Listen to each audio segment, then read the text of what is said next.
지금 시각은 7시 20분입니다. KBS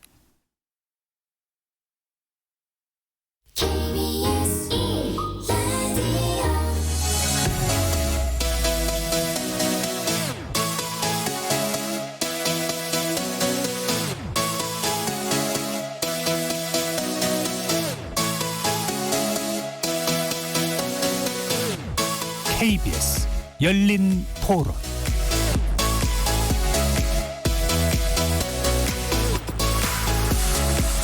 안녕하십니까. KBS 열린 토론 정준희입니다. 노무현 정부 때 세종시로 행정수도를 이전하는 그것을 추진했을 때 헌법재판소에서 경국대전부터 이어온 우리나라의 관습헌법에 위배되는 것이다. 이렇게 해서 위헌 결정을 내렸는데 전 국민이 합의가 된다면은 공감이 된다면은 이전할 수도 있다고 보는데 행정의 효율성이라든가 종합적으로 좀 검토해서 진행을 해야 될 것 같습니다. 수도라는 거가 이제 행정과 경제를 다 갖고 있었는데 청와대가 가고 국회가 가면 거기에 따라서 인구도 이동하게 되고 그러면 인구는 더 늘어나진 않겠죠, 최소한. 내려갔다고 해서 서울의 과밀화가 그렇게 해소된 것 같지는 않거든요. 오히려 세종이랑 대전 그쪽 집값이 더 오르는 부추기는 결과가 있지 않을까. 기업들은 그대로잖아요. 중소도시를 좀 개발해서 이제 기업들을 그쪽으로 좀 유치하는 게 더 좋지 않을까. 그거야 정치적인 부분 아니에요. 지역발전 균형 얘기하는데 수도를 옮긴다고 대전으로 옮기던 광주로 가든 부산으로 가든 거기가 발달을 할 것 같아요. 또 부동산 쪽하고 얘기하는데 일반 서민들한테 핑계대기 위한 거리지. 서울에 너무 집중화되지 않게 그리고 집값도 조금 완화시키는 그런 거 의도를 생각하면 좋은 것 같은데 막상 현실화되기는 어려울 것 같다. 말이 행정수도라고 하지 어차피 기득권 세력은 다 서울에 살고 서울에 집 땅 있고 이러니까 그거 옮긴다고 큰 변화가 있을까?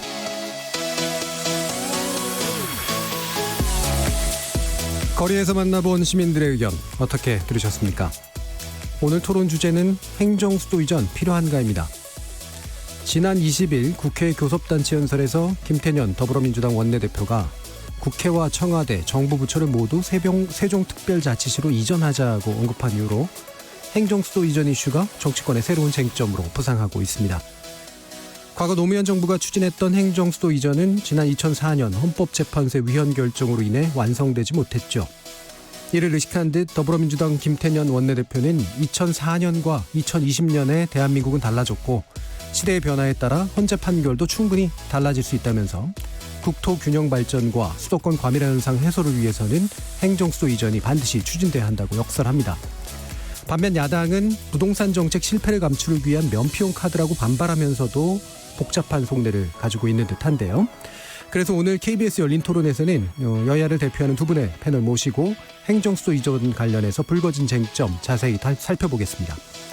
KBS 열린 토론은 여러분들이 주인공입니다. 문자로 참여하실 분은 샵 9730으로 의견 남겨주십시오. 단문은 50원, 장문은 100원의 정보 이용료가 붙습니다.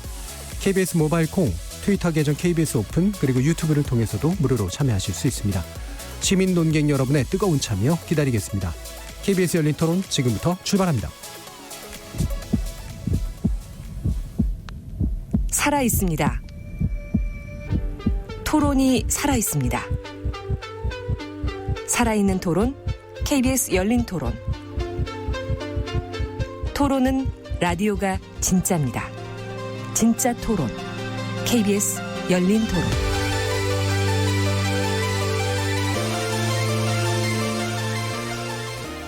자, 오늘 함께해 주실 두 분의 논객 소개하겠습니다. 먼저 민병두 전 더불어민주당 의원 나오셨습니다. 예, 안녕하세요. 자, 그리고 미래통합당 정강정책개정특위위원장 맡고 계신 김병민 위원장 함께하셨습니다. 네, 안녕하세요. 반갑습니다. 자, 이렇게 이제 두 분 모셨는데요. 어렵게 모신 걸로 알고 있습니다. 네. 일단 민병두 전 의원께서는 사실 여당을 대표하는 것처럼 되어 있긴 합니다만 모신 이유는 사실 이 부분에 대한 오랜 어떤 작업들을 해오셨고 의견도 많으셔서 이제 모신 것 같은데요. 그렇죠? 예, 제가 한 2년 반 전에 도시는 사람이다라는 책을 쓰면서 그때 대한민국의 행정의 효율성 이런 차원에서 국토균형 발전 차원에서 국회의사당을 세종시로 이전하고 아울러 대한민국의 우리는 심장을 꺼내놓겠다. 그 대신 여기다가 4차 산업혁명 캠퍼스를 만들자. 그러면 서울도 살고 청년들한테도 미래의 희망이 있고 행정은 행정대로 제대로 어떤 통합하는 기능을 갖다 만들 수 있다 하는 얘기가 딱 한 바가 있습니다. 그래서 네. 그 이후에도 이런 얘기를 반복적으로 해왔기 때문에 아마 오늘 이 자리에 오게 된 것 같습니다. 예, 뭐 지론이시기도 하고 또 많이 준비되어 있으신 내용이 또 있으셔서 지금 이제 김태년 원내대표가 이 이야기를 딱 띄운 걸 보고 어떤 느낌이 드셨어요? 정말 잘했다는 생각이 들었습니다. 예. 원래 2018년에 문재인 대통령이 정부 발의 개헌안에서 예.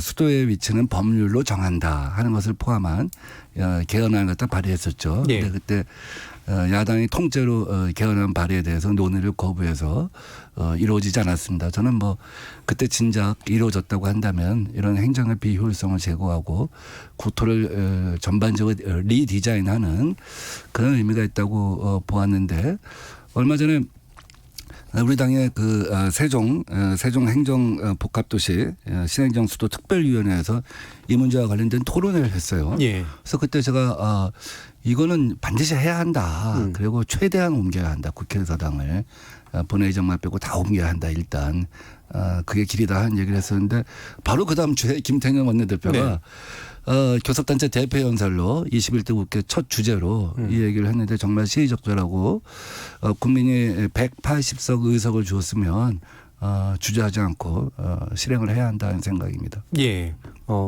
상당히 반기는 이제 그런 목소리를 내주셨는데 김병민 위원장께서는 지금 어떤 관점에서 바라보고 계시나 이 이슈는? 네, 저희 당이 바라봤을 때는 참 타이밍의 문제를 지적하지 않을 수가 없습니다. 예. 그러니까 사실 김태년 원내대표의 발언에서는 국토 균형 발전이라든지 이런 측면에서의 행정수도 이전 문제를 끄집어냈지만 결국 부동산 문제 해결이라고 하는 문제까지도 같이 언급을 한 바 있습니다. 예.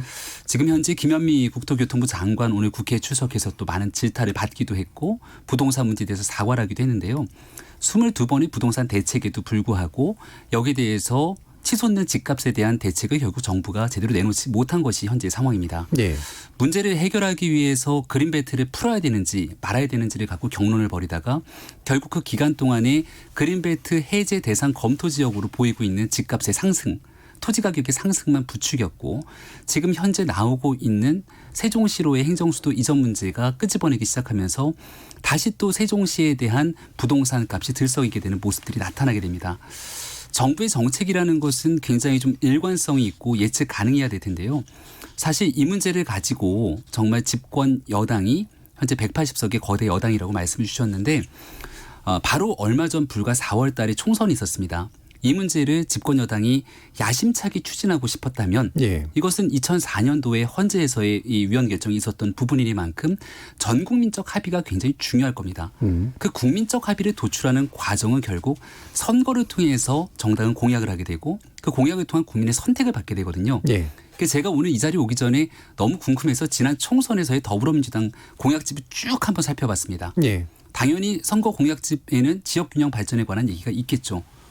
그럼 당연히 이와 같이 원내대표가 주장하고 집권 여당이 주장하는 만큼 행정수도 이전에 관련된 내용들이 들어가 있겠거니 봤지만 예. 어디에도 그런 내용은 들어가 있지 않았습니다. 지금 현재 집권 여당이 코너에 몰리면서 굉장히 어려운 위기 국면에 놓여져 있는 첫 번째 문제, 두 번째는 2년도 채 남지 않는 대통령 선거 국면에서의 충청 표심이라든지 이런 정치적 맥락 때문에 만약 이러한 행정수도 이전 문제를 정치적으로 던졌다면 이는 국가의 총체적인 문제를 바라보는데 책임 있는 여당의 모습이 아니지 않는가라는 예. 생각을 갖고 있습니다. 알겠습니다. 그 부분 관련해서 만나는 말씀이 많긴 한데 뭐 지금 그거를 딱 짚어서 얘기할 거는 아닌 것 같고 뒤로 좀 아마 네. 얘기를 했으면 좋겠고 그럼 일단은 이제 상황에 대해서 좀 이해를 좀 하는 게 좋을 것 같습니다. 일단 이제 민병두 의원께서는 지금 이제 여권이 내걸고 있는 어떤 정책 목표랄까요? 이게 이제 국토 균형 발전. 그다음에 더불어서 이제 수도권 과밀화 현상 해소. 방금 이제 김병민 위원장께서 지적해 주신 부동산 대책의 어떤 실패를 모면하기 위한 거냐 아니냐라고 하는 그런 지적에 대해서는 어떻게 보시나요? 뭐 우리 제가 이제 평소에 그 존경하는 우리 김병민 위원장님이 이렇게 말씀하시니까 제가 뭐 이런 표현을 쓰긴 그런데 제가 느낌에 이것이 뭐 부동산 문제를 해결하려고 하는 것이다 하는 어떤 비판을 하는 걸 보면서 어떤 때는 이건 좀 리터러시의 문제가 있다. 해독의 문제가 있다는 생각이 들어요. 그 어느 누구가 이거 뭐 세종시로 국회의사당을 옮긴다고 청와대를 옮긴다고 부동산 문제를 해결할 수 있겠다고 말할 수 있겠습니까? 저는 부동산 문제에 관해서는 이따 시간이 나면 또 다른 얘기를 갖다가 이제 하겠습니다만은 저는 정치하는 사람들이 솔직해져야 한다고 봐요. 정말 그 국회의원을 갖다가 제가 세종시에 행정부에 이사 간 후에 국회를 갖다 보면서 이거 정말 너무 심각하다. 예. 이건 완전히 뭐 갈라파고스 제도도 이런 갈라파고스 제도가 없다고 생각해요. 공무원들이 서울에 와서 업무 보고를 하려면 하루를 다 소비합니다. 예. 오전에 뭐 1명, 어떤 때는 오후에 1명, 뭐 많이 만나면 2명 만나고 내려가죠.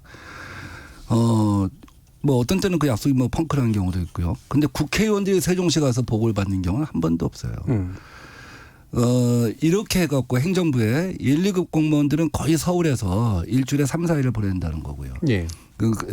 직급이 낮을수록 뭐 지방에 있는 시간이 더 많긴 하지만 이래갖고는 도저히 이 나라의 어떤 그 행정의 효율성을 갖다가 우리가 원상 회복할 수가 없다는 겁니다. 이건 예. 한시도 늦어져서는 안 되고요. 그것이 가장 기본입니다. 아울러 이제 구토균형 발전이라고 하는 애초에 우리 원대한 꿈이 있지 않습니까? 예. 지금 수도권의 인구는 50%고 경제, 금융 이런 기능들은 한 80% 가까이 되는데 30년이 지나게 되면 이 과밀화뿐만 아니라 수도권의 모든 기능의 집중은 더 심해진다는 것이죠. 그리고 고령화라고 하는 그런 흐름에 비춰서 보면 우리 지금 지방의 기초자치단체가 30년 내에 한 40~50%가 사실 소멸 한다고 하지 않습니까? 네. 그렇다고 한다면 구토균형 발전이라고 하는 새로운 축을 만들고 거기에 대해서 국토를 재편하고 지방의 소도시 중액도시를 갖다 만들고 이런 식으로 하지 않아 갖고는 구토가 과체중, 당뇨, 비만에 걸릴 수밖에 없다. 이걸 해결해야 한다 하는 것이고 마침 그때는 아까 김병민 위원장님 말씀하신 것처럼 선거 때야 뭐 그런 생각을 못했을 수도 있는데 지금 180석 의석이라고 하는 책임을 질 수 있는 어떤 의석수를 확보하다 보니까 그런 면에서 자신감이 생겨갖고 다시 문제를 갖다 추진하겠다 이런 생각을 하게 된 것 같습니다. 예. 그럼 다시 넘겨서 이제 김병만 위원장님 아까 이제 공약집에 김병민입니다. 예, 김병민 네. 위원장님. 예. 그 공약집에 그 내용이 안 나왔다고 해서 네. 정책이 이제 따라서 의미 없는 건 아니잖아요. 네, 그럼요. 예. 예. 네. 그럼 이 정책 자체에 대해서는 어떻게 생각하십니까? 지금 현재 나와 있는 그 세종시로의 행정수도 이전이라고 하는 부분들은 이미 2004년도에 위원으로 결정이 난 바가 있지 않습니까? 네. 결국 이 행정수도를 왜 이전하려고 하느냐에 대한 핵심적인 의미를 보게 되면 국토 균형 발전 그리고 수도권의 과밀화 현상들을 좀 해소하자. 예. 그리고 행정적으로 기능이 가 있는 부분들 속에서 비효율성을 타파하자라고 하는 의미들이 담겨 있다고 봅니다. 그럼 이 목적들을 달성하기 위해서 고민해야 될 여러 지점들이 있을 건데요. 우리가 조금 전에 저는 민병두 의원님이 말씀 주셨던 내용들처럼 국회에서 경험하면서 우리가 길거리 과장, 카톡 국장 뭐 이런 표현을 쓰듯이 행정 도시로서의 세종시에 가 있는 공무원들의 비효율성 문제는 어제 오는 일이 아닙니다. 그러니까 이 부분을 조율하고 풀어가기 위해서 이런 부분들을 조정하자라고 이야기를 나오고 같이 풀어가자고 논의했으면 한 단계 두 단계씩 여당과 야당이 지혜를 모아나갈 수 있는 과정들이 충분히 있을 거라고 봅니다. 그런데 김태년 원내대표의 발언을 보면 뭐라고 얘기가 나오냐면 아울러 더 적극적인 논의를 통해 청와대와 정부 부처도 모두 이전해야 합니다라고 얘기를 합니다. 예. 그러니까 청와대에 대한 이전이라는 거는 조금 전에 민병두 의원님께서 말씀 주셨던 세종시에 대한 행정수도 문제들을 넘어서 이건 수도 이전을 얘기하는 겁니다. 예. 단순히 청와대가 내려감으로 끝나는 것이 아니라 여기에 뒤따라 파생될 수 있는 엄청나게 많이 숙고하고 고민해야 될 지점들이 따른다는 거죠. 그리고 여기에 대한 논의를 사실 그동안 지난 기간 국회가 해왔는가. 우리가 대한민국 국민들과 함께 이런 논의들을 꾸준하게 이어왔는가를 보게 됐을 때 그렇지 않다는 겁니다. 그래서 지금 당장 이 문제를 놓고서는 찬성하냐 반대하냐 이렇게 논의를 끌어가기보다는 앞서 말씀드렸던 원래의 목적으로 돌아가서 국토균형 발전, 수도권 과밀화 해소, 지금 서울을 중심으로 뜨겁게 오르고 있는 이 부동산 문제 해결 이걸 어떻게 할 것인지를 고민하는 게 우선이지 정치적 수사를 던지고 나서 그 수사에 맞냐 아니냐를 가지고 끌고 가는 것은 현재의 상황에서 본질을 외면하는 일이 아닌가 생각합니다. 그러면 그 부분 약간 더 정리해서요. 국토균형 발전이라고 하는 목표를 이런 방식의 행정수도 이전으로는 해결할 수 없다 이렇게 보시는 건가요? 이것보다 더불어민주당이 얘기하고 있었던 좋은 방식들도 많이 있습니다. 예. 우리가 세종시로 만약에 지금 얘기하고 있는 모든 것들을 옮겼을 때 세종시 하나의 문제가 풀린다고 대한민국에 있는 균형 발전 문제가 해결되는가? 예. 절대 그렇지 않을 겁니다. 이를 위해서 세종시로 행정적인 기능들을 일부 옮겼지만 함께 맞물려서 노무현 정부부터 추진했던 게 혁신도시의 완성이었죠. 예. 그리고 더불어민주당의 공약집을 보면 마찬가지로 균형 발전을 위해서 혁신 도시에 대한 여러 발전 방향들을 잘 담아내고 있습니다. 하지만 하기 위해서 가야 될 길이 멉니다. 4차 산업혁명 같은 경우는 민병두 의원님이 사실 20대 국회에 있으면서 우리 여당 야당을 가리지 않고 정말 주도적으로 일하셨던 의원님 중에 한 분이거든요. 그런 일들이 결실을 맺기 위해서는 지속적인 노력이 필요합니다. 하지만 우리의 혁신도시라는 것은 이제 막 발걸음을 떼고 있기 때문에 구도심과 혁신도시 간의 상생과 공존이 필요하고 여기에 4차 산업혁명의 기능들이 덧붙여지고 지능형 스마트 도시를 만들겠다고 같이 공언하면서 이야기를 끄집어냈던 게 더불어민주당이기도 합니다. 네. 하나씩 풀어야 될 얘기들이 굉장히 도처에 산적해 있는데 어느 날 갑자기 세종시로 모든 것, 행정수도, 청와대까지 다 옮기면 이 문제 해결할 거야라고 주장하는 것은 앞에 있었던 풀 수 있는 많은 숙제들은 간과한 채로 풀기 어려운 문제를 던지면서 오히려 풀어야 될 숙제들을 다 흐트러뜨리는 것 아니냐 이런 비판의 여지가 있다는 거죠. 예, 김병민 위원장께서 방금 얘기하신 지금 풀어야 될 게 되게 많은데 좀 청와대라든가 이런 식으로 뭐 그러니까 약간 정치적 레토릭에 가깝지 않느냐라고 하는 지적에 대해서는 어떻게 생각하세요? 예, 사실은 지난 대통령 선거 때 주요 정당의 후보들이 행정수도의 완성 문제에 대해서는 다 얘기를 한 바가 있습니다. 그래서 어떻게 보면 모든 정당들이 사실 그 기본 방향에 대해서는 같은 생각을 갖고 있는 것이라고 보고요. 국토균형 발전이라고 하는 것이 세종시에 정부의 행정기능을 이전한다고 완성되는 것은 아닙니다. 그것은 어떤 사람들의 생각의 변화고 구조의 변화예요. 국토축이 행정수도를 중심으로 해서 재편되지 않겠습니까? 지금처럼 서울을 중심으로 모든 축이 있는 곳에서 축이 바뀌는 것이죠. 그렇다고 한다면 지방이 골고루 발전할 수 있다 하는 생각을 하는 것입니다. 그게 하나이고요. 다음 두 번째는 과연 이것만 갖고 되겠느냐. 지금 아까 말씀드린 것처럼 수도권에 모든 기능이 집중되고 30년 후에 고령화까지 겹쳐진다고 한다면 지방이 소멸할 수밖에 없는데 이것을 갖다가 혁신도시, 기업도시만 갖고 해결할 수가 있느냐. 혁신도시, 기업도시라고 하는 것이 애초에 좀 더 잘 디자인했다고 한다면 한 130개 정도의 공기업이 이전을 했는데 비슷한 기능끼리 이렇게 모아서 중액도시를 만들었다고 한다면 더 빨리 아마 혁신도시가 완성됐을 거예요. 그런데 사실은 개별 분산을 갖다 많이 했단 말이죠. 그래서 그 혁신도시가 인구 기본도시라고 할 수 있는 5만 명을 현재 넘기도 힘듭니다. 그렇다고 한다면 이 문제는 별도로 2차 국토균형 발전 계획을 통해서 어떻게 보완할 것인가 하는 문제가 또 고민해야 한다고 봐요. 오늘 얼마나 시간이 있을지 모르지만 그렇게 하기 위해서는 앞으로 2차 공기업 이전에서는 비슷한 기능들을 모아서 중액도시화해야 한다는 것이 첫 번째고요. 다음 두 번째는 저는 서울을 포함하여 6대 광역시의 대학을 이 지방 혁신 도시로 이전해야 한다는 생각을 갖고 있습니다. 이건 두 가지인데요. 조금 말이 길어지지만 짧게 한번 정리해 볼게요. 제가 하나는 새로운 완벽한 도시를 만드는 겁니다. 지금 팬데믹 때문에 대학교도 수업을 제대로 못 하고 있는데 기존의 기업하고 공기업하고 대학이 하나의 클러스터를 만들어서 일종의 복합적인 혁신도시, 미래도시를 만드는 것이죠. 새로운 기능을 모두 포괄한. 그다음에 기존의 서울을 포함한 6대 광역시에는 이따 부동산 문제 말씀드릴 때 또 하겠지만 새로운 어떤 캠퍼스 타운이라고 하는 뉴 모델을 만들어주는 거예요. 가령 어느 대학 캠퍼스 들어가 산다고 쳐보세요. 가장 완벽한 타운입니다. 운동장도 있고 대학본부도 있고 숲길도 있고 그 캠퍼스의 원형을 살려가면서 4차 산업이라고 하는 개념을 갖다가 거기에다 만들어서 도시를 갖다 소도시를 갖다 조성해 나간다고 한다면 기존의 어떤 그 서울과 대도시의 어떤 그 중심부를 중심으로 한 강남 예컨대 그런 집중 기능도 완화하고 대체 효과도 있을 수가 있고 미래 도시에 대한 새로운 상상력을 통해서 도시를 30년 계획을 갖고 재편하는 부분도 있어요. 그래서 저는 그 부분은 두 가지 다 병행해서 얘기할 것이지 지금 신행정 수도의 완성은 보류하고 혁신도시부터 완성하자 이건 아닐 거라고 봐요.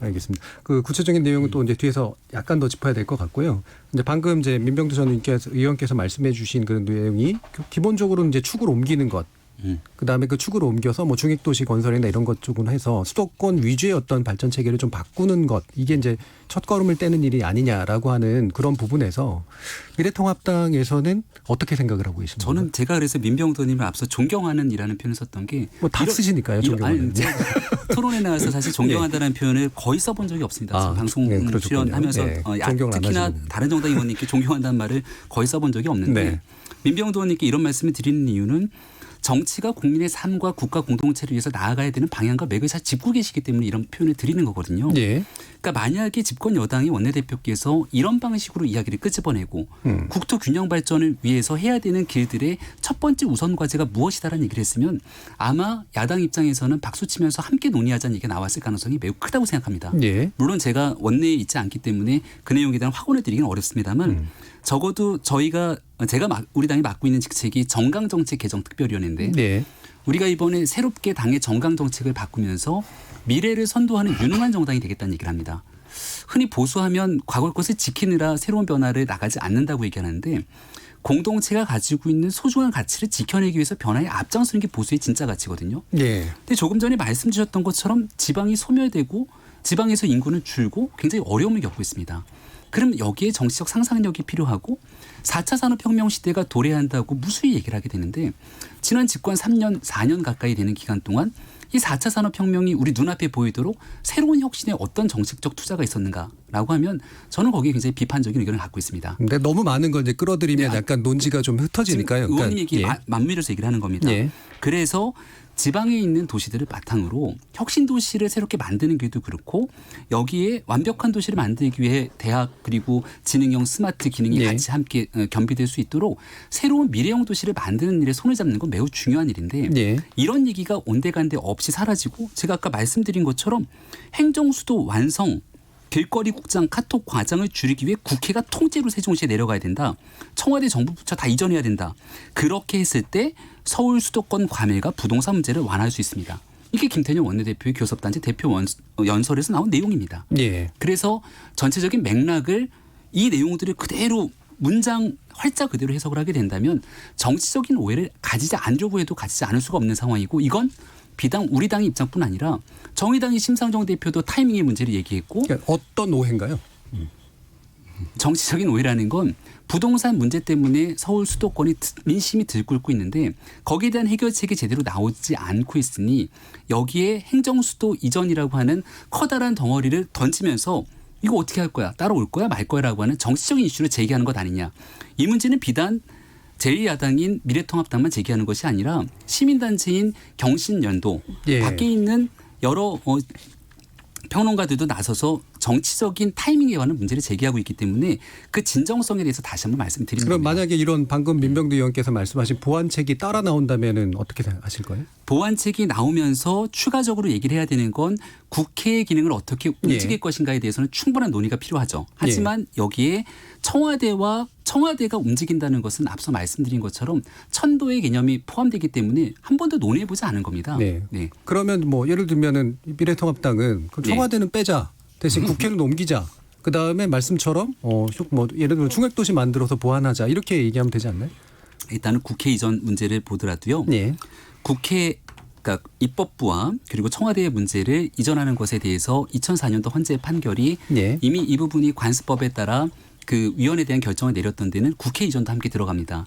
그러니까 국회를 단순하게 옮기겠다라고 주장하기보다는 결국은 과거에 있었던 헌재의 판례에 따라서 헌법재판소의 판결의 문제를 어떻게 해석하는지의 문제가 남았고요.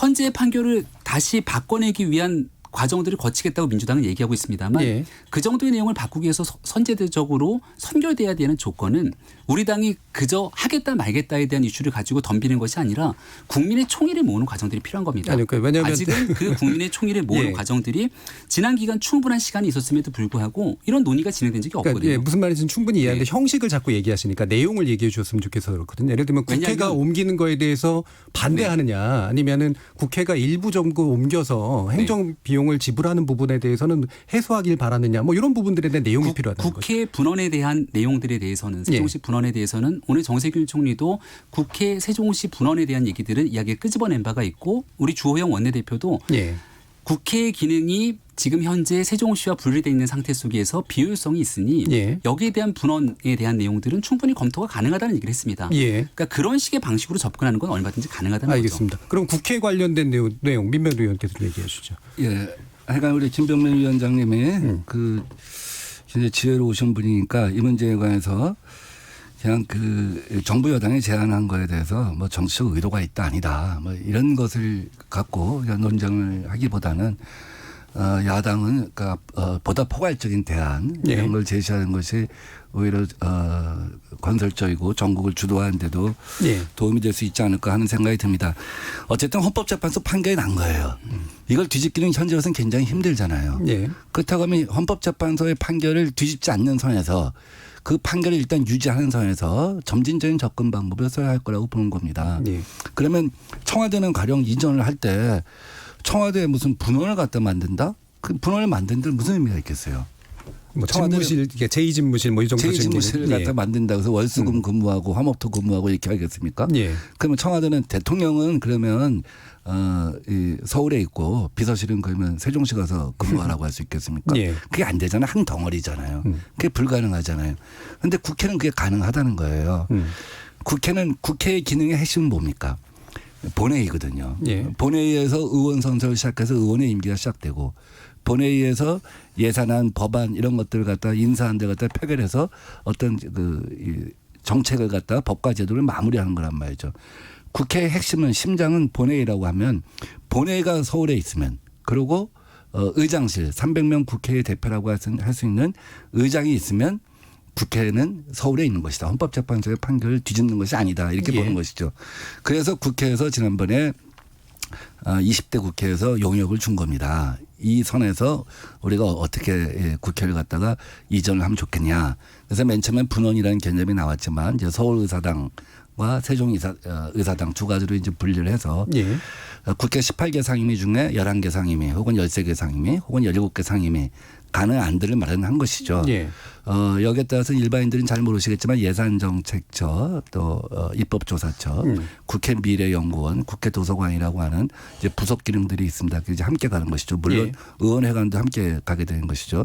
근데 지금 이것을 갖다가 지금 용역에서 나온 A안, B안, C안 중에 최저 범위의 이전 그러니까 절반 정도를 이전하는 것이 된다고 한다면 사실은 아무 의미도 없는 거죠.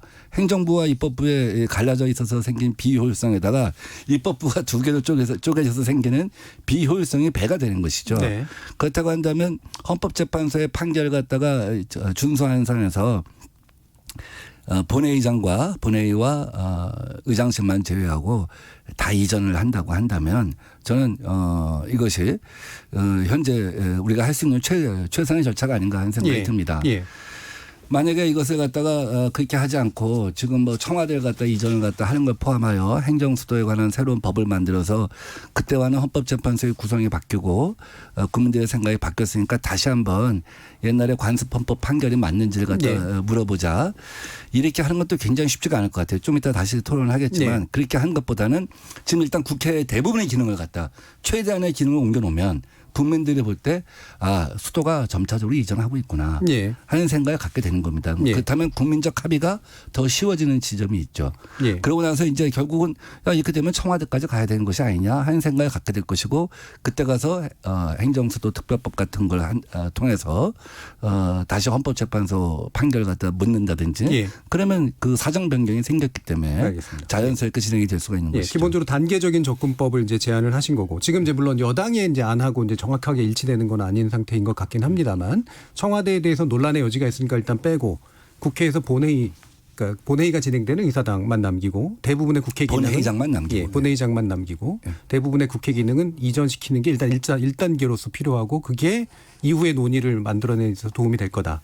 이 부분은 어떻게 보시나요? 그러니까 저는 의원님이 말씀하셨던 점진적인 변화 단계가 결국은 국회의사당이 세종 분원의 설치 내용이랑 맥이 닿아 있는 내용이거든요. 이 부분은 현역 국회의원들이 이제 어떤 생각을 갖고 있느냐가 사실 굉장히 중요합니다. 그러니까 국회에서의 일부 기능들을 떼서 옮길 수도 있는 것이고 지금 말씀 주신 안대로 가게 되면 사실상 국회의 많은 분들은 서울에서 생활하는 것이 아니라 이제 세종시로 옮겨가야 되는 것이거든요. 근데 지금 우리가 보게 되건데 그 지방의 지역구를 두고 있는 의원들도 제가 적어도 보고 있는 많은 분들은 서울에서 거의 생활권의 움직임을 가지고 계십니다. 네. 본인만 와 있는 게 아니라 또 가족이 서울에 생활권에 있는 분들도 상당하거든요. 이제 그런 분들께서 최종적인 의사결정으로 결국 이 내용들을 세종으로 옮아갈 수 있는 것인가에 대한 내부적인 의견 조율이 필요하겠죠. 뭐 그런 부분들을 차치하고서라도 저는 국회와 지금 세종시가 완전히 분리되어 있는 상태 속에서 나타나는 비효율성을 제거하기 위해서 국회가 해야 되는 역할들은 찾아야 되기 때문에 이 부분은 뭐 얼마든지 같이 이야기를 해서 끌고 갈 수 있는 방향이라고 봅니다. 예. 만약에 그러면 이제 어쨌든 기본적인 취지 자체는 동의를 하시는 것 같은데 이게 과연 이제 국회의원들이 하겠어라는 쪽에 좀 가까운 것 같거든요. 왜냐하면 제가 얘기를 드리는 건 그 내용을 바탕으로 충분하게 지금 용역도 줬잖아요. 그럼 그다음 어떻게 할 건지에 대한 그 다음안이 나와야 되거든요. 국회 세종시 분업 문제는 우리 문재인 대통령의 대통령 공약부터 이번에 나와 있는 더불어민주당의 총선 공약도 아마 이 내용은 들어가 있었던 걸로 저는 기억을 하거든요. 그러니까 어렵지가 않습니다. 그럼 얘기를 했고 약속을 했고 또 야당 입장에서도 얼마든지 소통하면서 비효율성을 제거하겠다고 얘기를 하고 있는 상황이고 그럼 그 문제를 어떻게 현실화시켜서 나갈지에 대해서 빨리빨리 의견을 접근한 다음에 국민들께 선을 보여야 되는데 이거는 국회의원들이 과연 얼마나 의지를 갖고 하실 생각이 있는 건지를 제가 거듭 한번 여쭤보고 싶은 거죠. 그렇긴 한데 이제 이를테면 국회의원님들도 만약에 이제 명분에 대해서 이렇게 대놓고 이렇게 못했을 거면 어떤 자신의 불편함을 정당화하는 어떤 논리가 이제 필요할 거 아니에요? 그게 이를테면 기존에 이제 위헌 판결이다 이렇게 얘기할 수 있는데 방금 이제 설명해 주신 바에 따르면 본회의장을 남기면 위헌적 요소를 회피할 수 있다라고 했을 때 결국은 헌법 해석에 관련된 문제로 좀 대립이 생길 거라고 보세요? 그거는 이제 나름대로의 해석의 여지가 조금 있긴 있을 것 같은데 그 내용 속에서 나름의 지혜를 찾자고 노력하면서 토론회도 벌이면서 이야기를 좀 접근했던 게 민병두 의원이 제안하고 있는 지금 본회의장은 남기되 나머지의 기능들은 이전하면 결국 국회 자체가 옮긴 것은 아니기 때문에 관습헌법상 수도를 옮겼다라고 하는 위헌의 논란에서 벗어날 수 있는 것 아니냐 이런 주장인 것 같습니다. 저는 뭐 기능을 가지고 국회가 갖고 있는 내용들의 효율성을 세종시로 옮기는 부분들에 대해서는 충분하게 논의할 수 있는 여지가 있다고 봐요. 그런데 그 내용은 물론 앞서 우리가 얘기하고 있는 것처럼 헌법재판소의 판결 문제를 가지고 다시 한번 짚어볼 여지들은 충분히 존재할 겁니다. 하지만 그 거듭 다시 한번 말씀드릴 건데 그럴 의지를 바탕으로 현재 있는 300명 국회의원이 뜨겁게 문제를 가지고 논의를 해야 되는데 지금까지 적어도 이 문제가 국민들 앞에서 제대로 손보인 게 없기 때문에 거기에 대한 진정성 문제를 다시 한번 드리는 겁니다. 이제 뭐 국회가 이제 개원을 했으니까요. 21대 국회가. 그러면 민병두 의원께서 보시기에 지금 여당은 되게 발언 강하게 한 거잖아요. 이런 청와대라든가 이런 것까지 다 포함한 것이 완결된 계획이다라고 보는 것 같으세요? 아니면 일종의 띄우는 정도의 메시지라고 보세요? 국회의원들의 생활 편익의 관점에서 이 문제를 접근하면 안 될 거고요. 뭐 내심에 아마 그런 게 있을지 모르지만 제가 들여다보지 않았으니까 그 뭐 단정해서 말할 수는 없을 것 같아요. 국민이 선출한 어떤 그 국회의원으로서 아마 뭐 국가 백년 대계를 갖고 생각을 할 거라고 보고 그렇게 호소하고 싶습니다. 근데 이제 민주당에서 얘기할 때 여러 가지 얘기하잖아요. 지금 정리는 안 된 것 같아요. 누구는 국민 투표로 하자 이걸 갖다가. 그런데 국민투표는 우리 헌법에 딱 72조에 정해져 있습니다. 외교, 국방, 통일에 관한 중대한 사안만 붙일 수가 있는 것이죠. 지금 청와대와 국회 이전을 외교, 통일, 국방의 사안을 바라보게 되면 이건 굉장히 큰 오해가 있고 아마 국민들이 동의하기도 힘들 겁니다. 우리나라 국가에 뭐 중대사가 있는 거야? 안보상에 중대한 문제가 생겼어? 그렇게 붙여질 수는 없다고 봐요. 그다음에 그러면은 국회에서 법을 만들어 갖고 다시 한번 위헌 판결 갖다 물어보자. 이것도 굉장히 좀 폭력적인 방식 같아요. 아까 제가 할 수 있는 가장 자연스러운 방식은 실제로 사정 변경을 만들어 가는 것이죠. 국회가 대부분 이전하게 되면 사람들의 생각이 바뀌잖아요. 2004년도 헌법재판소에서 판결할 때 간섭헌법의 그 계속성 영속성, 명령성, 국민적 합의 이거 네 가지를 얘기했어요. 우리나라 국민들 마음속에 한양에 500년 동안 서울이 존재했다. 수도가 존재했다. 한 번도 그것이 끊어진 적이 없다. 그다음에 명료하게 사람들의 머리 인식 속에 있다. 그리고 국민적 합의가 흐르기 때문에 있는 것이다. 그래서 관습헌법상 수도는 서울이다라고 하는 것인데 이 사정 변경을 갖다가 만들어내려면 헌법 개정을 통한 국민 투표를 해야 한다 이렇게 얘기를 했어요. 그래서 헌법 개정을 통한 국민 투표하는 방식이 하나 있고 실제로 사정 변경을 하나하나 만들어 나가는 방식이 있는 것이죠. 그래서 국민적 합의가 생기는 거죠. 봐봐. 야, 이미 세종시 국회가 대부분 이사가 갔어. 그럼 사실 계속성, 영속성, 명료성도 흔들린 거 아니야? 사정 변경이 생긴 거 아니야? 예. 이렇게 이제 만들어 나가는 방식이 있는 것이죠. 근데 저는 저는 반드시 해야 한다고 생각한 관점에서 아까 제가 단계적 이전 방식을 얘기했지만 예. 여기다 좀 더 지혜를 발휘하면 이런 거예요. 우리나라에서 선거법이나 국회법이나 국회를 운영하는 방법이죠. 그다음에 개헌이나 이런 거 할 때 당의 이해 당사자들이 모여 있을 때 당의 이해 당사자의 입장을 갖다가 바꾸는 이해를 바꾸는 법을 갖다 즉각 실시하자고 하면 저항이 커서 안 됩니다. 네. 가령 2022년도에 대통령 선거가 있을 때 여야 합의로 개헌안을 갖다 발의를 했는데 그것의 발효 시점은 2032년으로 한다고 해봐요. 그럼 대통령과 국회의원의 임기가 일치를 하거든요. 첫째. 그러니까 앞으로는 국정의 효율성이 더해지는 것이죠. 그러니까 중간선거는 지방선거만 있게 되는 것이죠. 4년 중민제로 가든 내각제로 가든 어쨌든 이 두 가지의 임기가 일치가 되는 것입니다. 뭐 그렇게 한다고 했을 때 지금 당사자들의 이해관계 있잖아요. 지금 어느 당이 그때까지 존재할지 2032년까지 누가 대통령 후보일지 이게 불투명하잖아요. 그러니까 사실은 허리띠 풀어놓고 편하게 얘기할 수 있는 것이죠. 예. 그러니까 순차 개헌 같은 거 일단 순차 개헌을 해서 우리 22년 대통령 선거 때 개헌을 하되 그 중에 당장 발효해야 할 것, 뭐 행정수도 이전이랄지. 예. 아까 이제 사정 변경을 제가 얘기했잖아요. 그래서 국민적 인식이 변경이 됐잖아요. 그러니까 여야 합의로 이 부분에 대해서는 개헌을 할 수가 있잖아요.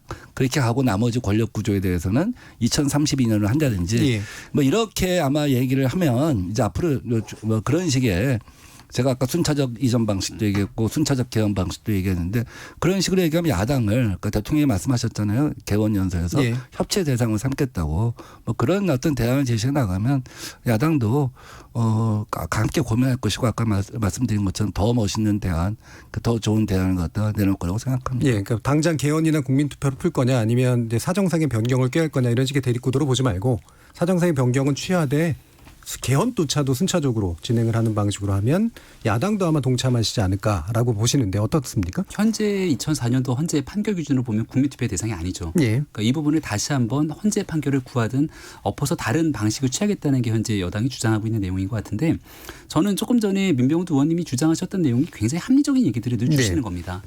이게 이제 이해 당사자의 주장이 얽혀 있으면 어떤 결과가 나타나는지는 우리가 지난번 선거법 개정안을 통해서 충분히 봤거든요. 당장 나의 선거 문제가 걸려서 선거법 개정안을 가게 되면 연동형 비례대표 문제를 두고선 처음에 가던 방식이 배가 산으로 가면서 엉뚱한 방식으로 가게 됩니다. 그때도 아마 제가 방송에서 수차례 얘기하면서 바로 본인들이 해당되는 문제 속에 그 다음에 선거를 두고 선거법 개정하게 되면은 이것은 결국 본인 이해관계가 달리기 때문에 4년 뒤에 선거를 두고 나서 그때 적용될 수 있게 가게 되면 조금 더 합리적인 지혜가 모일 거라는 말씀을 드린 적도 있는데요. 이 개헌에 관련된 문제라든지 지금 현재 주고 있는 이 집권 여당이 얘기하고 있는 내용의 타이밍의 문제도 다 좀 벗어날 수 있다고 생각을 합니다. 그래서 지금 제일 중요한 것은 거듭 말씀드리지만 이게 시기적으로 봤을 때 굉장히 민감한 시기에 내용들을 던지게 되면 아무리 중요한 내용을 담고 있더라도 지금 더불어민주당이 상황을 정 바꿔서 야당의 입장에서 봤을 때 과연 이건 집권당이 정말 순수하게 우리 국민들을 위해서 국토 균형 발전과 정말 수도권 과밀 문제를 해소하기 위해서 2004년부터 얘기했던 행정수도의 완성을 이끌어가기 위해서 제안했을 것이라고 얘기를 할 수 있겠는가. 저는 그렇지 않을 거라고 봅니다. 그래서 그 진정성의 문제로 결국 접근해서 문제를 풀 때만이 개헌도 될 수 있는 것이고 지금 얘기가 나오고 있는 행정수도 이전에 관련된 문제는 2004년도의 위헌을 뛰어넘을 수밖에 없는 내용이라면 결국 집권당 혼자서 풀 수가 없는 내용입니다. 따라서 마지막으로 정리해서 말씀드리건데 야당과 함께 문제를 풀어내기 위한 진정성의 본질로 좀 돌아갈 필요가 있다는 말씀드립니다. 그러니까 진정성을 보이려면 예를 들면 뭐가 필요할까요? 일단은 제가 2018년도 대통령 발의 개헌안에 대한 얘기를 잠깐 드릴게요. 지금 요 내용에서 그 개헌을 하게 되려면 일단 국회에서의 200명 이상의 의석이 필요하니까 여당 혼자서 죽었다 깨도 할 수가 없는 내용입니다. 그러면 이것을 대통령이 무리해서 개헌안을 발의하게 되는 순간 이미 야당과 협치는 깨져버리게 되는 거죠. 이 문제도 마찬가지입니다. 결국 개헌을 전제로 해서 가겠다고 얘기를 하고 있는데 이 문제가 심각해지는 상황 속에서 여당 원내대표가 교섭단체 대표연설에서 문제를 세게 던져놓고 그리고 결국 이슈들을 바탕으로 정치인들이 끌고 나가면서 야당은 어떻게 할 건데 라는 방식으로 접근하게 되면 이 문제를 풀어내기에는 진정성의 문제에 다 차치하고 부동산 문제에 대해서 이 내용들을 피해가기 위한 정치적 꼼수 아니냐 이렇게 대응되는 건 매우 당연하게 규결될 수밖에 없거든요. 저는 집권당이 만약에 문제를 풀어내기 위한 정말 진실성 있는 대안을 제시했다면 청와대 문제보다 제일 먼저 풀겠다는 건 국회에서의 비효율성 문제를 풀겠다는 거잖아요. 여기에 대해서 야당과 같이 협의가 무조건적으로 선행돼야 되는 내용이니까 이 국회 이전 문제를 어떻게 해결할 것이냐부터 접근했었어야죠. 근데 그 문제에 대해서 진정성 있는 논의가 이루어지지 않은 채 여기서 청와대까지 다 끄집어서 행정수도 이전의 완성이라는 표현을 쓰게 되면 이것은 야당에 대한 설득의 과정이랑은 굉장히 이 맥락이 벗어나 있다고밖에 말씀드릴 수 없습니다. 그러니까 야당은 도저히 받을 수 없거나 상당히 좀 의심할 수밖에 없는 거를 완전히 폐쇄적인 어떤 결론으로 던져버렸다 이렇게 보시는 거네요. 네.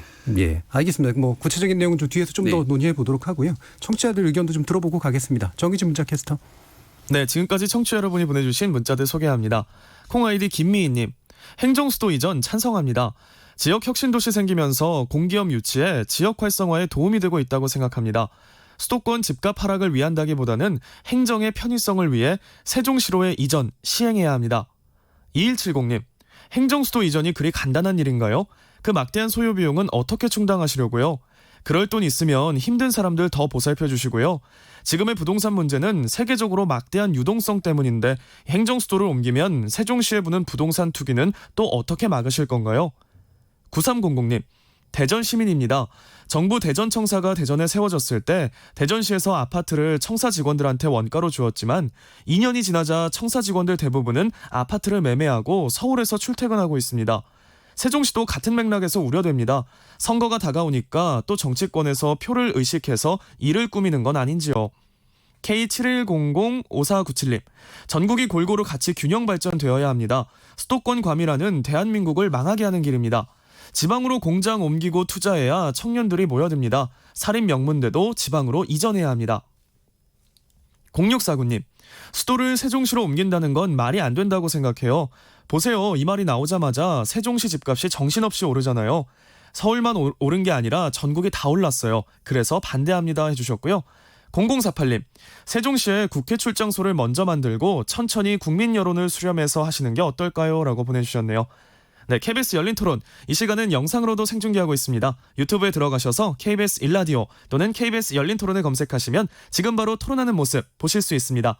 방송을 듣고 계신 여러분이 시민 농객입니다. 계속해서 청취자 여러분들의 날카로운 시선과 의견 보내주세요. 지금까지 문자캐스터 정의진이었습니다. 토론이 세상을 바꿀 수는 없습니다. 하지만 토론 없이 바꿀 수 있는 세상은 어디에도 없습니다.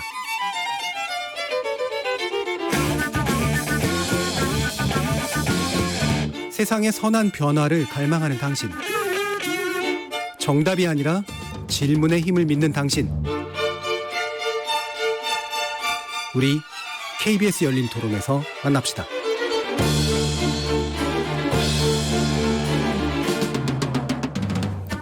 KBS 열린 토론 오늘은 행정수도 이전 필요한가라는 주제로 김병민 미래통합당 정강정책개정특위위원장 그리고 민병두 전 더불어민주당 의원 이렇게 두 분과 함께하고 있습니다.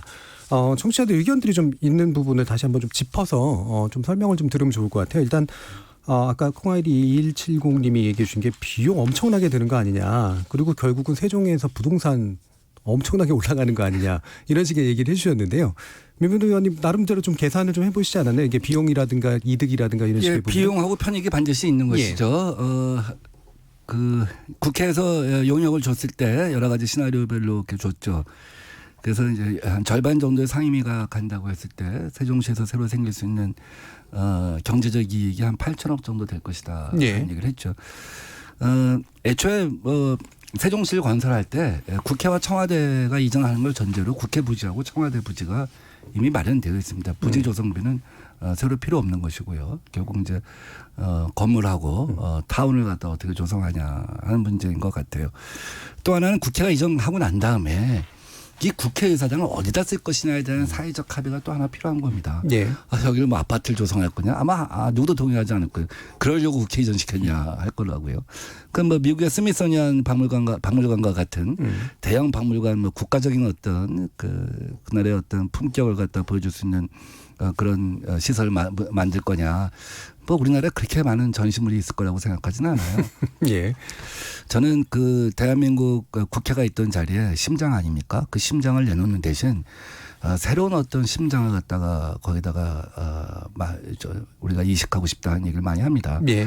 그러니까 지금 중국은 베이징 대학하고 칭화대학 사이에 있는 중간청이라고 하는 창업거리에서 중국 친구들이 나도 마윈과 같은 월드스타가 되겠다고 이제 꿈을 꾸고 있는데 대한민국 서울에서는 상위 20% 대학이 모여 있는데 공무원 되겠다는 친구들이 더 많다고 한다면 20년 후에 양국의 미래가 어떻겠습니까? 예. 그래서 저는 국회의사당을 이전시키면 그 상징물에다가 국회의사당은 4차 산업혁명 캠퍼스, 또 의원회관은 창업타운, 또 국회 도서관은 뭐 데이터 거래소 같은 거 이제 이렇게 하는 것이죠. 그러면 전 세계에서 창업하고자 하는 사람 혹은 4차 산업혁명에 대해서 가장 그 그루라고 할 수 있는 사람은 다 일로 모여라. 그래서 여러 나라의 여러 어떤 그 꿈을 가진 친구들이 대한민국 서울에서 모여서 얘기하다 보면 바로 또 여의도에 금융타운이 있지 않냐. 돈과 아이디어가 하나가 될 수 있지 않냐. 또 일하다가 힘들면 요트 타고 홍대 가서 춤도 추고 또 요트 가서 저 용산공원 가서 100만 평 가서 조깅도 하고 이것이 이제 하나의 클러스터가 돼서 남북으로 이어지면 구로동에 가산 디지털 단지 또 마포에 지금 창업거리 광화문으로 이어져서 대한민국의 청년들이 지금 실업률이 굉장히 높은데 꿈이 자꾸 상실되어 나가고 다른 나라의 청년들에 비해서 꿈의 높이 생각의 높이가 자꾸 낮아지고 있잖아요. 우리가 뭐 G20에서 이제 G10으로 초대한다고 해도 무슨 길거리에 현수막도 안 붙고 청년들이 나 잘 살게 됐다는 생각을 안 하잖아요.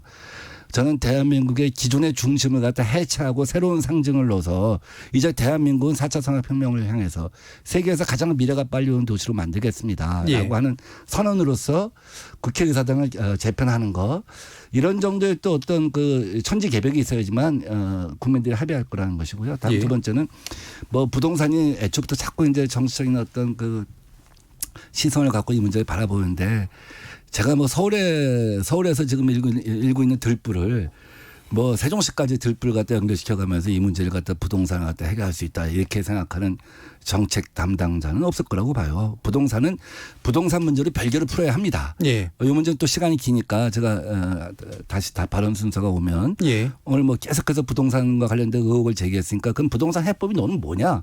하는 질문이 있을 것 같아서 그 문제는 나중에 마무리할 때 하겠습니다. 뭐 그 부분은 혹시 될지는 모르겠는데요. 일단 그 방금 말씀하신 얘기를 들어보면 본회의장도 빨리 옮겨야겠는데요.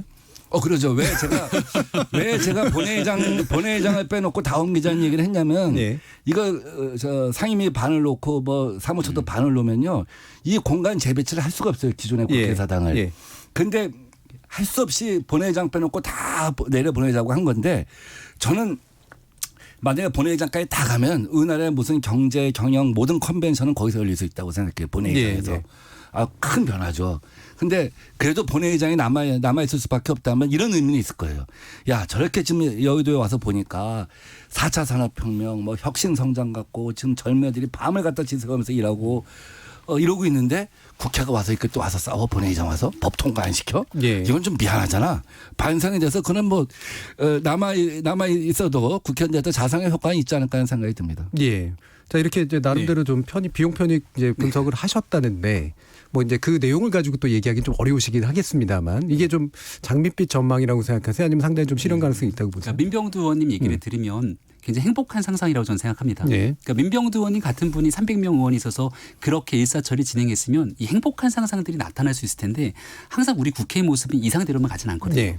앞서 말씀드렸지만 자칫 잘못 어정쩡한 상황으로 국회의 일부 기능들만 옮기는 상태 속에 정리가 되게 되면은 이것은 정말 국회의 모든 기능들은 그대로 있고 거기에 대해서 비용은 추가적으로 세종시에 건설하게 되는 건설 비용대로 들어가면서 인력은 인력대로 이중으로 낭비하게 되는 상황이 발생할 수 있는 우려도 여전히 남아 있습니다.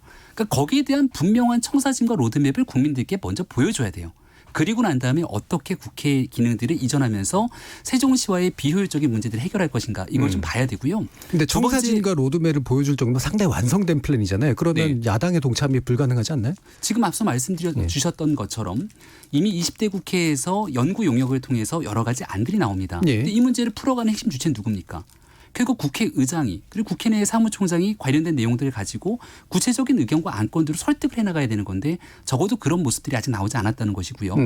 그리고 지금 앞서 청취자 질문을 바탕으로 지금 이어지는 거로 보는데 네. 두 번째는 부동산 문제 아니겠습니까? 저는 이 부동산은 심리 문제가 굉장히 중요한 요소로 작용된다고 봅니다. 그러니까 지금 현재 30대 40대의 젊은 청년들이 이미 이 부동산 청약을 통해서 주택시장에 진입할 수 있는 기회가 다 차단되고 나니까 지금이라도 들어가지 않으면 큰일 날 것 같은 위기감, 이 패닉바잉으로 부동산에 대한 과열 열풍들이 조장되고 있는 것도 사실이고 네. 유동성에 관해서 넘쳐나는 자금들 때문에 정부에서 어느 것 하나 발표가 탁탁 터질 때마다 부동산 값에 대해서 걷잡을 수 없이 치솟는 모습들을 이미 수차례 우리가 보고 있는 상황입니다. 예. 그럼 저는 책임 있는 정부의 당국자라면 이런 지점 속에서 부동산값 폭등이 예상될 수 있는 허튼 말실수에 대해서는 굉장히 입을 꼭 다물고 조심할 것 같아요. 세종시의 문제를 과연 지금 끄집어내야 되는 것인가? 그리고 이 문제를 지금 던진다고 해서 오늘 내일 아니면 아무리 빨라도 2달 3달 안에 해결될 수 있는 것인가? 전혀 그렇지 않거든요. 문제를 해결할 수 있는 충분한 시간이 있는데 어저께 어젠가요? 그젠가요? 예. 김태년 원내대표가 발언을 끄집어내고 나서 세종시의 부동산에 거래되는 가격들이 매물들은 다 걷어들이고 호가가 얼마나 올라갔는지 알 수가 없습니다. 근데 비슷한 현상들이 지금 태릉에 있는 골프장 부지 문제부터 내곡동 문제 계속 거듭 나오고 있는 거잖아요. 만약 이런 상태 속에서 아무것도 되지 않고 세종시 집값만 올려놓은 상태 속에서 또다시 투기 조작 열풍이 일어나게 됐다면 여기에 대해서는 저는 정부가 책임 있는 자세를 취하는 것이 아니라고 보기 때문에 진정으로 하고 싶은 의지가 있다면 적어도 이 정도의 시점에서 부동산 정국이 좀 안정세를 취하고 나서 그다음에 이야기를 끄집어내도 늦지 않았을 거다라는 말씀 드립니다. 부동산 정국이 안정을 이렇게 생기고 나서 예를 들면 구체적인 청사진을 가지고 국민들을 설득하면 그때는 이제 땅값이 안 오를 거다. 이 정도의 상황까지 광프로 가진 않죠. 예. 네. 이 정도의 상황처럼. 알겠습니다. 자, 그러면 지금 이제 부동산 문제는 좀 이따 이제 뭐 시간이 되면 좀 하고요. 이게 부동산 정책하고 동일한 정책은 분명히 아닌 것 같기 때문에 대신 이제 국민의 이제 그 응답들이 어떤가를 좀 한번 보죠. 그러니까 지난 22일 오마이뉴스에서 리얼미터에 의뢰한 그 설문조사 결과에 따르면 과거하고는 분위기가 좀 많이 다르긴 합니다. 일단 청와대나 국회 등 세종시 이전에서 찬반 의견을 물었는데 이전에 기본적으로 찬성하시는 분들이 53.9%가 나와 있고 반대하시는 분이 34.3%거든요. 과거에 비해서는 좀 달라진 분위기인 것 같다라고 보는데 이 부분은 김병민 그 위원장 어떻게 보세요? 여론조사 문제 말씀하시는 건가요? 예. 여기에 대해서는 조금 더 구체적인 내용을 들여다볼 필요는 있는 것 같은데요. 예. 일단은 내용에 대해서 정확하게 아주 많은 내용들을 명시하기보다는 청와대 국회 등 세종시 이전에 이제 찬반 문제에 대한 설문조사가 나왔던 것 같습니다. 네. 전체 그 지역별로 보니까 수도권에서는 약간의 반대가 조금 더 서울 쪽에서 높게 나온 것 같고 충청이라든지 지방에서 조금 더 높은 찬성 여론들이 있는 것 같습니다. 네. 아마 우리 많은 국민들이 총체적으로 보시기에는 수도권 과밀 문제나 지역균형 발전에 대해서의 대의에 대해서는 충분히 많은 분들께서 공감하고 계신 것 같아요. 하지만 이 짧은 설문조사에서 2004년도에 나왔던 위원회에 관한 문제, 풀어야 될 과제, 그리고 이 내용이 가져가야 되는 사회적 비용이나 충분히 논의해야 되는 많은 내용들을 다 설문조사에 담아내지는 못했을 거라고 봅니다. 물론 단건으로 끝날 문제는 아니겠죠. 네. 예. 그렇기 때문에 일단 이와 같이 나왔던 부분들의 여론조사 결과가 더불어민주당이 힘을 갖고 야 이거 좋다 한번 해보자. 라고 하게 되는 주요 계기가 됐던 것이 아닌가 싶은데요. 이 여론에 대한 초기 여론의 문제는 이렇게 받아들고 그 다음 과연 국민적 여론들이 있는 내용들을 조금 더 깊이 숙고해 본 뒤에 어떻게 나오게 되는지는 조금 다른 문제라고 봅니다. 네, 여론의 이후 방향은 또 약간 달라질 수도 있기 때문에 지켜봐야 된다는 의견이신데요. 민병대 의원께서는. 2004년도하고는 여론 지형이 많이 바뀐 건 사실입니다. 2004년도는 국민들이 야, 천도 이런 개념을 받아들인 것이죠. 그래서 굉장히 충격이 컸었는데 지금은 뭐 경제 수도하고 행정 수도가 분리될 수도 있다 하는 생각이 하나 많이 자리 잡고 있는 것 같고요. 다음에는 뭐 그 당시에는 또 굉장히 그 안보 위험론 같은 것도 많이 얘기를 했었죠. 그 수도를 갖다가 남쪽으로 옮기면 그만큼 기존의 수도권에 대한 그 사수 의지가 약해진 거 아니냐. 그래서 북한이 가볍게 이 상황을 갖다 보게끔 하는 것이 아니냐. 뭐 별별 얘기가 다 있었습니다만 지금은 이제 국민 의식이 그때에 비해서 많이 성숙해 갖고 여론이 어떤 그 지형이 바뀐 거라고 보는데요. 네. 지금부터 앞으로 이것을 갖다가 어떻게 조정해 나가느냐 하는 문제인 것 같아요. 기본적으로 행정의 비효율성 제거라고 하는 것 이런 것에 대해서는 국민들이 어느 정도 인식이 있는 것 같아요. 그런데 그러면 이전한 국회의사당을 포함한 서울을 어떻게 할 것이냐. 예. 그다음에 세종시는 어떤 세종시를 만들 것이냐. 사실 뭐 세종시가 우리 2004년 5년도 도시계획을 갖다가 세워졌는데 지금 보면 왜 그렇게밖에 못 만들지 하는 생각이 들잖아요. 가령 자전거 없는 도시는 왜 못 만들지? BRT를 통해서 대중교통이 완전히 그걸로 모든 것이 해결되는 녹색 도시는 왜 못 만들었지? 예. 뭐 이런 생각을 할 수가 있잖아요. 이제 물론 이제 스마트 시티 시범 도시가 됐습니다만 어떤 세종시가 될 거냐. 청와대하고 국회가 다 이전 갔을 때 국민들이 행정 접근성, 편의성 이런 것들은 어떻게 해결할 것이냐 하는 문제가 하나 있을 거고요. 또 끝으로는 좋아. 이왕 이렇게 한 김에 우리가 지방과 수도가 다 잘 사는 예. 골고루 이런 우리가 미래가 담보되는 국가를 어떻게 만들 것이냐 이런 거에 대해서 하나하나 차분히 설명해 나가면 국민들이 제가 볼 때는 더 많은 다수가 아마 동의하지 않을까 하는 생각이 듭니다. 예. 그 야당도 하여간 뭐 우리 김병문 위원장님 좋은 말씀을 굉장히 많이 하셨는데 그 야당도 이제 아마 그런 결단의 시간이 필요할 것 같아요. 이걸 정치적인 게임으로 보기 시작하면 사실 거기서 헤어날 수가 없어요. 예. 정치적인 게임을 보면 이쪽도 게임으로 어떻게 보면 응할 수밖에 없는 지점이 생긴단 말이죠. 그래? 그러면 이번 예. 연말에 새해 예산안에 포함시켜봐? 일부라도 이전하는 걸? 그럼 반대할 겁니까? 예. 반대하기 힘들 거예요. 1단계 이전이라도 얘기하면. 예. 그러다 보면 정치적으로 계속 몰리거든요. 그 다음 선거를 생각하면 내분이 생겨요. 그러다 보면 사실 이 합리적인 대안을 토론하는 시간보다는 정치적인 싸움을 하다 마지막 쪽 껴가서 결정을 할 수가 있어요. 예. 그러니까 어떻게 보면 야당도 오히려 더 폭넓은 대안을 갖고 진짜 이 통합당이 정부적인 구토균형 발전을 위해서 이런 고민을 하고 있구나. 예, 예. 또 미래가 세계에서 미래가 가장 빨리 오는 대한민국을 만들기 위해서 이런 식으로 미래 도시를 갖다 지향하고 있구나 하는 얘기를 하는 것이 오히려 더 국민들의 삶에 긍정적인 영향을 줄 수 있지 않을까 봅니다. 예, 알겠습니다. 지금 이제 저희 또 재난 그 문자가 좀 들어와서요. 8시, 그러니까 저녁 8시죠. 20시부로 부산광역시, 울산광역시, 창원시 지역에 호우경보가 발효되었습니다. 침수 지역이나 산간, 계곡 등 위험 지역에 있거나 대피 권고를 받았을 경우에는 주변에 있는 사람과 함께 즉시 안전한 곳으로 대피하시기 바랍니다. 라는 말씀 전하고요.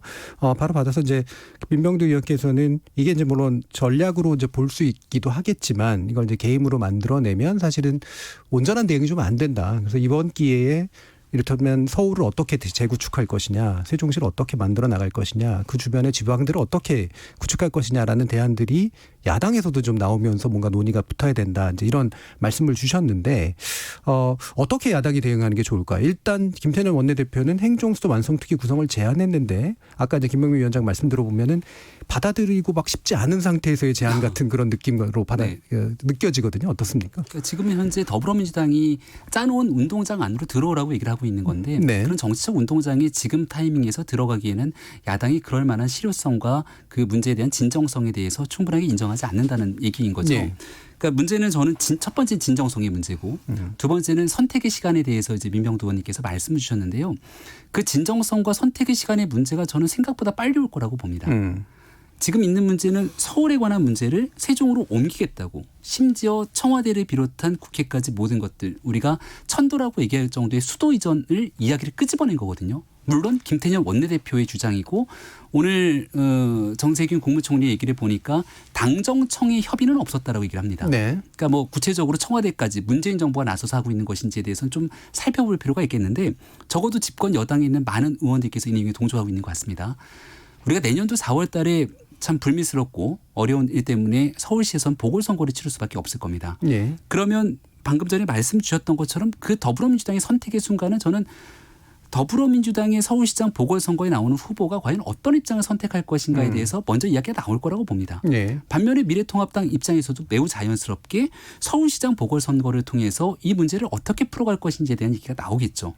따라서 거기에서의 선택과 진정성의 문제로 서울의 문제를 진짜 완전히 들어서 다 옮길 것이냐에 대한 얘기들이 나오게 될 건데 그 진정성을 결국은 저는 국민들의 합의를 바탕으로 이루어져야 된다고 생각을 하고요. 네. 그리고 보다 많은 국민들의 선택을 통해서 이 문제도 결국은 한 걸음씩 진일보할 수 있다고 생각합니다. 네. 따라서 내년도 4월 보궐선거가 얼마 남지 않는 기간이기 때문에 아마 더불어민주당이 이 내용에 대해서 분명한 입장을 정할 거라고 봅니다. 예, 민병두 의원. 제가 뭐 새해 예산안 때 첫 실험에 봉착할 거라고 했는데 이제 뭐 그래서 그걸 넘어서서 이제 내년 서울시장 선거에서 어떤 입장을 취하냐 하는 얘기를 하셨잖아요.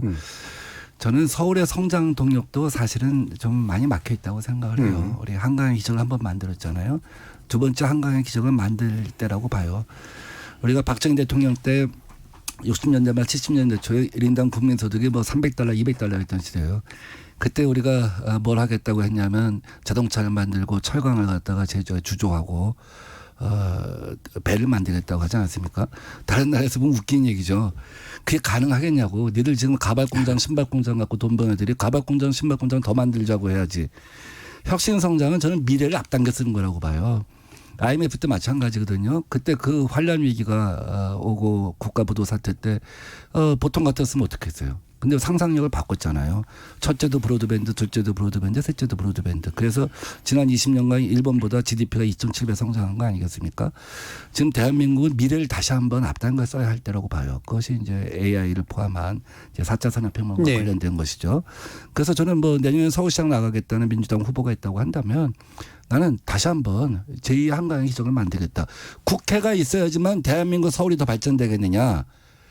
기존의 국회의사당을 중심으로 새로운 상징적 사건을 만들고 이 상징적 사건을 계기로 모든 규제를 갖다가 완화하고 이래서 우리 청년들 일자리를 갖다 만들겠다. 그래서 행정은 행정대로 발전시키고 경제는 경제대로 발전시키고 미래는 미래대로 다가오게 하겠다 하고 서울시장 후보가 얘기하면 저는 뭐 훨씬 설득력 있을 거라고. 그러면 민주당 서울시장 후보가 중앙정부 없이 서울시만의 온전한 정부를 만들겠다. 뭐 이렇게 얘기하는 수도 있겠네요. 중앙정부가 여기 있어갖고 서울시 정부와 일을 하는 데 있어서 어떤 어떤 상관관계라고 하는 거는 뭐 이렇게 행정적으로 위치만 공간만 그 청와대하고 국회가 서울시에 있었던 것이지 서울시가 무슨 그 청와대나 국회가 이전한다고 해서 서울시라고 하는 그 지방 정부의 기능 자체에 위축이 오는 건 아니죠. 알겠습니다. 자, 그러면 이 부분 바로 이제 다시 또 질문 드릴게요. 아까 김병민 위원장께서 지금 현재 그러니까 김태년 원내대표가 얘기한 정도라면 사실상 천도 아니냐라고 하는 얘기를 하시는데 어떻게 보세요? 천도라는 개념 자체가 낡은 개념인 거예요. 그러니까 뭐 사람들이 천도를 하면 뭐 천지가 개벽되고 뭐 백성들이 막 보따리 좀 싣고 옮겨가고 돈이 다 다른 데로 가고 무슨 양반들이 옛날처럼 기득권 세력에 재편되고 이런 거죠. 그러니까 천도란 말 자체가 사실은 지금의 어떤 21세기적 개념하고는 좀 차이가 있다고 봐요. 뭐 브라질을 포함하여 또 미국을 포함하여 행정 수도와 경제 수도가 분리되어 있는 경우가 있잖아요. 그러니까 문제는 지금은 사람들은 과거 시대처럼 왕이 있는 곳, 궁궐이 있는 곳, 권위가 있는 곳, 뭐 이런 것보다는 어떻게 하는 것이 더 먹고 사는 데 좋냐, 어떻게 하는 것이 더 효율적이냐 이걸 본다는 것이죠. 그런 관점에 접근하면 저는 뭐 그게 무슨 천도냐 아니냐 하는 문제 그런 것에서 우리가 넘어설 수 있다 이렇게 보는 거죠. 그럼 다시 또 넘겨서 김영민 위원장께서 물론 이제 그 당의 어떤 당론이 명확하게 확정된 상태는 아니라고 좀 알고 있습니다만 이렇게 이제 지금 김태년 원내대표가 제안하는 완성된 형태의 청와대 이전까지 가는 거에 대해서는 근본적으로 반대신 건가요? 아니면 논의에 따라 달라질 수 있다라고 보시는 건가요? 저는 이 내용은 국민적 여론과 국민들이 어떻게 생각하는지를 충분하게 좀 지켜보고 숙고할 필요가 있다는 생각을 갖고 있습니다. 일단 우리가 아주 간단하게 얘기했어요. 국회를 옮기고 청와대를 옮긴다. 그럼 딱 두 개의 기관만 덜어서 옮기면 끝나는 것인가?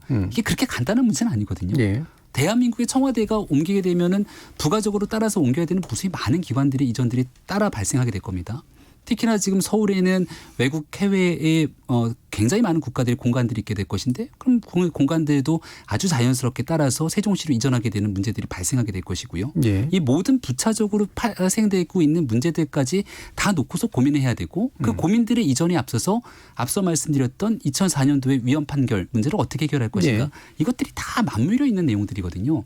그렇기 때문에 이게 어느 순간 갑자기 청와대도 옮기고 또 국회도 옮기고 다 같이 옮겨서 수도를 옮기겠다라고 하는 얘기를 한 번에 던져갖고 문제를 풀어내는 것이 어느 날 갑자기 될 수 있다. 저는 그렇게 생각하지는 않습니다. 뭐 더불어민주당 입장에서도 당장 내일 모레 얘기를 하겠다는 것이 아니라 한번 던져보고 나서 전체적인 국민의 여론들을 좀 보는 과정들을 거치겠죠. 근데 적어도 저희 정당이 바라보기에는 정치적인 시기로 바라봤을 때 굳이 이러한 국가의 중대사를 결정할 수 있는 중요한 과제를 하고 싶었다면 더구나 지금 더불어민주당은 문재인 정부와 함께하는 집권 여당 아니겠습니까? 문재인 정부 들어서 2017년도부터 벌써 집권 4년 차에 들어섰는데 그런 기간 동안 한 번도 이러한 주장을 하지 않고 있다가 이 집권 후반기 말기에 들어서 굉장히 정치적 어려움에 처했을 때 이런 문제를 끄집어내고 나니 그 진정성에서부터 의심이 생긴다라고 말씀을 드리는 것이고 자꾸 반복되는 얘기니까요. 그래서 그 결과적으로 다시 돌아와서 보건대 이 내용을 풀어내기 위해서 국민들은 과연 얼마나 큰 관심을 갖고 있는가 이런 문제로 다시 한번 재접근할 필요가 있다는 것이죠. 김병민 위원장께서 길게 얘기를 해주셨는데 제가 그냥 너무 단순화시키는지 모르겠지만 여론이 어떨지 보겠다라는 태도를 읽히거든요. 이 내용에 대해서는 저희 당이 주장한 바가 아니고 그리고 거듭 다시 한번 말씀드리지만 김태년 원내대표의 정치적 타이밍이 매우 오묘한 타이밍에 주장했기 때문에 거기에 대해서는 일단은 현재는 관망하면서 정치적인 이 문제를 우리가 지적할 수밖에 없는 상황인 거죠. 그러니까 입장이 있으신 건지 아니면 입장은 없고 여론에 따라 달라진다든지. 입장이 있고 없다라는 식으로 얘기를 하시는 건 좀 저는 부적절한 표현이라고 생각을 하고요. 아니요, 입장을 쪼갤 수 있잖아요. 아까도 말씀드렸던 것처럼 국회에 대해서는 어느 정도 논의할 수 있다. 하지만 예를 들면 청와대는 아직은 뭐 시기상조다라든가 그러니까 이런 그런 입장 내용의 접근 자체가 더불어민주당이 주장하고 있는 내용이 우리가 온전하게 그 내용을 따라갈 하등의 이유가 없습니다. 왜냐하면 이 내용은 앞서 말씀드렸던 것처럼 그럼 더불어민주당이 당정청의 협의를 거쳐서 구체적으로 추진하겠다는 얘기인 것이냐. 이 내용도 결정이 되지 않은 상황입니다. 네. 김태년 원내대표가 주장하면서 우리 한번 해볼 건데 같이 할래? 정도의 주장에 따라서 정리되지 않는 내용들을 제2야당이 거기에 맞춰갖고 그러면 그 내용은 우리는 이렇고 저렇고 얘기하는 것들이 정치적으로 맞물려 갈 필요가 있느냐는 얘기를 그러면 이거는 이제 더불어민주당이 잘못된 어떤 이제 의제를 던진 거기 때문에 이거는 지금 논의할 필요가 없다도 입장이 될 수 있다라고 생각하거든요. 그 정도 입장은 분명히 계속 거듭 얘기를 드리고 있는 거죠. 알겠습니다. 지금 이제 유튜브로 다랭님이 이제 의견 주신 게 있는데요. 여당이 정치적 묘수로 의제를 제시했다고 하더라도 국가의 균형적 발전에 도움이 된다면 이참에 큰 변화를 도모해 보는 것도 좋겠다는 생각이 듭니다. 점진적인 이전도 방법일 수 있지만 가능하다면 국회와 청와대가 함께 한 번에 이전하는 것도 고려해볼 만하지 않을까요? 여하튼 야당도 이 의지에 대한 진정성만 묻지 마시고 열린 마음으로 논의하면 좋겠습니다라는 의견 주셨는데 뭐 제가 이게 반박하는 것처럼 됐는데 어쩌다 보니까 그러니까 이런 의견이 있다. 충분히 알겠고 저희 정당이 추진하고 계획하고 있는 국토 균형 발전과 수도권 과밀화에 대한 방안들이 있을 겁니다. 그럼 그 내용이 냈을 때 우리가 이렇게 제안했으니까 여당이 따라와 주세요. 우리가 제안했으니까 청와대는 이 내용에 대해서 답을 해주세요. 야당이 굉장히 많은 제안들을 사실상 부동산 정책도 하고 있는데 거기에 무응답으로 일관하는 정부의 모습이 한두 번이 아닙니다. 그러니까 그런 측면에서 말씀을 드린 것이고 우리가 우리 정당이 바라보는 관점 속에서 어떻게 이 문제를 해결해야 될지의 본질적인 문제들의 대안이라든지 국민적 소통 과정들을 가져갈 것이기 때문에 그 문제는 조금 천천히 얼마든지 국민들과 함께 이야기를 풀어갈 수 있을 거라 생각합니다. 알겠습니다. 이제 마무리할 시간인데요. 민병기 의원께서 또 마지막으로 좀 당부하거나 좀 지적하고 싶으신 바 있으시면 얘기해 주시죠. 자꾸 부동산 문제를 갖고 이제 연결시키는데 뭐 부동산을 잡기 위해서 이 문제를 얘기했을 거라고 보진 않아요. 저는 이제 부동산은 이 정부가 수요업제책 이른바 조세 정책을 통해서는 약간의 시행착오가 있었지만 결국은 완성된 그림을 그려가고 있다고 봐요. 뭐 시간이 짧아서 제가 충분히 설명은 못 드리겠는데 또 한편에서 이제 공급도 이런 편이 어떨지 모르지만 등심을 먹고 싶은 사람과 또 경제적 여유가 삼겹살을 먹고 싶은 사람과 김밥으로 그 허기를 채워야 하는 여러 가지 다양한 수요가 있지 않겠습니까? 공급도 사실은 그런 다양한 수요에 맞춰서 우리가 할 수 있어야 한다고 봐요. 아까 30대 잠깐 말씀하셨지만 2009년 되면은 대졸 여성이 대졸 남성보다 더 많아집니다. 이 얘기는 뭐냐면 맞벌이 부부가 더 늘어났다는 얘기고 고소득자가 그만큼 많이 늘어나고 있다는 얘기죠. 그러니까 다양한 수요가 생기고 또 새집 수요도 생기고 그러니까 다양한 공급이 필요한 것이죠. 그래서 저는 이런 생각을 해요. 그린벨트에 대해서 이제 사회적 합의가 안 돼 있는 거기 때문에 오히려 이제 강남 말고 우리 원도심 있지 않습니까? 대도시애들 보면 서울을 친다면 아마 종로에서 뭐 청량역까지 또 물레동까지 넘겨야 되기 때문에요. 그래서 그런 원도심을 갖다가 사실 고밀도 개발을 하되 4차 산업혁명 개념을 포함해서 알겠습니다. 가령 뭐 녹색 도시 혹은 뭐 스마트 시티 혹은 저 장수명 주택 이런 알겠습니다. 새로 개발하는 거 그래서 대체수를 갖다가 대체원을 만들어준 게 필요하다고 봅니다. 제가 김병민 위원장께 시간을 못 드리지. 근데 바로 끝나야 됩니다.